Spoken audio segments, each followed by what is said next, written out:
We're tracking this Category 4 storm as it takes aim at Florida. You're looking at a live radar as we're tracking Matthew. We want to also now talk to Florida Representative Debbie Wasserman Schultz. She's joining us on the phone right now. Parts of her district encompass Miami Beach. Congresswoman, how is your district preparing for the effects of this hurricane? Well, you may know that in Florida we haven't had a landfall of a hurricane in more than a decade, and given how many people move to Florida each year, we have a lot of people who have never lived through a hurricane in the last decade. And so making sure that folks who have not been through a hurricane before, and even if they have, heed local officials' warnings for voluntary or mandatory evacuation orders and curfews is essential. Making sure that people are finalizing their preparations. Really, we're at the point now in South Florida where preparations for the hurricane should already have been finalized. We're expecting tropical storm force winds in Broward County beginning between 3 and 5 p.m. This afternoon. And those are dangerous, high-level winds that really is extremely important that people stay inside.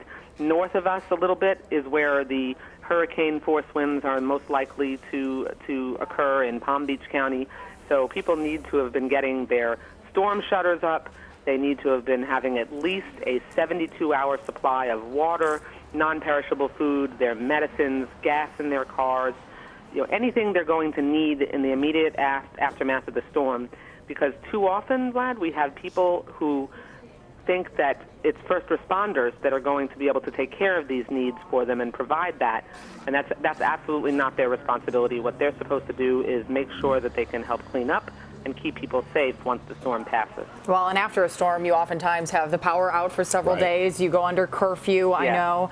I remember back in 2005 when Hurricane Wilma hit Marco Island, and then the winds were so bad on the east coast of Florida.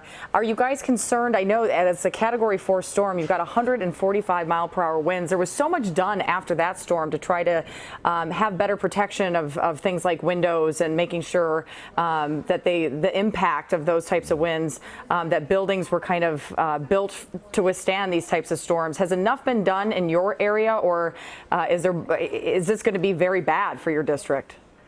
No, you're right. I mean, Hurricane Wilma, because it cut across from the west coast across to the east coast in Florida, and it was only a Category 2 storm and did a tremendous amount of damage, caught so many people by surprise.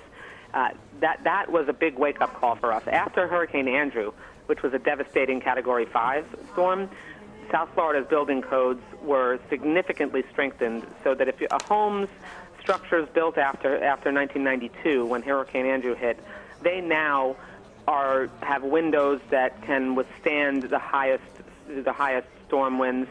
But after Wilma, we had really serious gaps in our ability to have first responders communicate.